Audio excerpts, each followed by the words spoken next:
नमस्कार मित्रांनो, आपल्या यूट्यूब चॅनलवरती तुम्हा सर्वांचं पुन्हा एकदा सहर्ष स्वागत। मस्साजोगच्या सरपंच संतोष देशमुख हत्या प्रकरणाची संबंधित खंडणीच्या गुन्ह्यात वाल्मिक कराड सध्या सीआयडी कोठडीत आहे।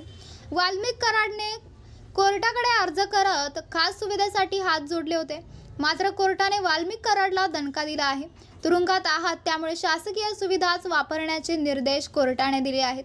खंडणी प्रकरणातील आरोपी वाल्मिक कराड याने कोर्टाकडे आपल्या जीवाला धोका असल्याचे सांगत तुरुंगात 24 तास दमतसणीची मागणी केली आहे। वाल्मिक कराडने आपल्या आजारपणाचे कारण देत ही मागणी केली आहे। वाल्मिक कराडने आपल्यासाठी मदतीस कोण असावा याचे नावही कोर्टाला दिले होते। वाल्मिक कराडच्या विनंती अर्जावर प्रथम वर्ग न्यायदंडी अधिकाऱ्यांनी आपले निकाल सुनावले आहे। वाल्मिक कराडच्या आजारावर न्यायालयाने केवळ शासकीय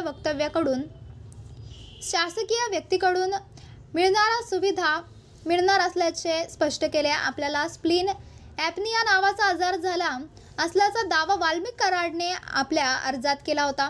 याच अर्जातील उपचाराचा एक भाग म्हणून खाजगी व्यक्ती काळजीवाहू म्हणून देण्याची विनंती वाल्मिक कराडने केली होती। या आजारातील उपचारासाठी सीपॅप मशीन चालवण्यासाठी खाजगी मदतीस देण्याची मागणी केली होती, मात्र कोठडीत असल्याने खाजगी व्यक्तीचा वापर करता येणार नसल्याचे कोर्टाने स्पष्ट केले। फक्त शासकीय सुविधा देण्याची सूचना देखील कोर्टाने केली।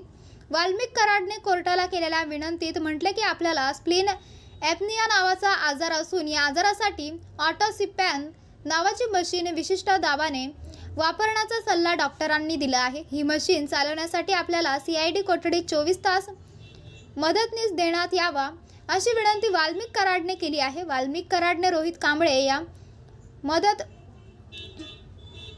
मागणी केली आहे। वाल्मिक कराडने रोहित कांबळेंसह मदतनीस का हवा याचे कारणही कोर्टाला दिले आहे। मशीन वापरण्यासाठी रोहित कांबळेंनी प्रशिक्षण घेतले असून मशीन चुकीच्या पद्धतीने लावल्यास आपल्या जीवाला धोका निर्माण होऊ शकतो असेही कराडने म्हटले आहे।